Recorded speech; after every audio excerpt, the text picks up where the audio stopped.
Hi there, my name is Lawrence, and in today's video, I'm going to show you how to set a password in Windows 11. To get started, go into the Windows Start bar and type in Settings and click on the Settings search result. Once the Settings dialog window opens up, click on the Accounts item from the left sidebar. From this Accounts page, click on the Sign In Options menu item.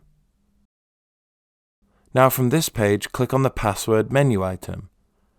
Now, click on the Add button next to the Use a Password section. A dialog window will now appear. From here, you'll be asked to enter your new password twice, and then a password hint if you'd like one. Once you've entered your password, click on the Next button. And now click on the Finish button. Now, your user account has a password, and you'll have to enter it the next time you log into your account. And it's as easy as that. Setting a password on your Windows 11 computer is a simple task to perform. If you like this video, please give it a thumbs up. And if you'd like to see more videos like this, then please subscribe.